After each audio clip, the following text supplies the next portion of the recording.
Wise news, খবরের সত্যাসত্য 24 ঘন্টা। কি কেমন আছো? আমি কৃষ্ণেন্দু। আমার জীবনে দুটো প্যাশন। এক অবশ্যই উত্তম বাবু, তাকে নিয়ে পিএইচডি করছি, the sociological impact of the smile of Uttam Kumar.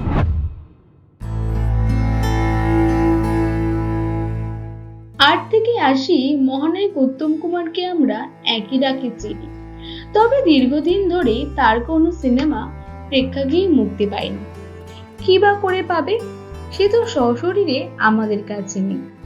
অনেকদিন আগেই ভক্তদের বিদায় জানিয়েছে মহানায়ক, তবে তার করে যাওয়া কাজগুলি এখনো একই রকম ভাবে প্রশংসা পায়।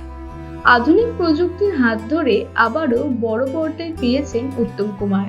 সিনেমার নাম অতি উত্তম।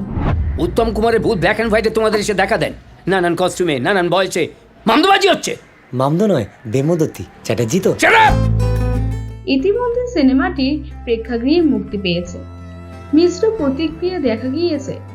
কারো কাছে এত বছর পরে উত্তম কুমারকে ফিরিয়ে আনার জন্য সৃজিতকে অনেক ধন্যবাদ দিয়েছে, আবার কেউ কেউ গুণী অভিনেতাকে এরমভাবে প্রেজেন্ট করার জন্য নিন্দাও করেছে।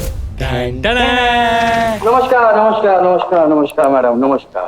তারপর সর্ব অঙ্গের কুশল তো? কিছু দর্শকের মতে উত্তম কুমারের মধ্যে যে নিজস্বত্ব আছে তার জন্য আধুনিক প্রযুক্তির প্রয়োজন পড়ে না। আবার অনেক দর্শক তাদের মহানায়ককে নতুনভাবে পেয়ে বেজায় খুশি। আপনারা কতটা খুশি হয়েছেন সেটা অবশ্যই কমেন্টের মাধ্যমে জানাবেন।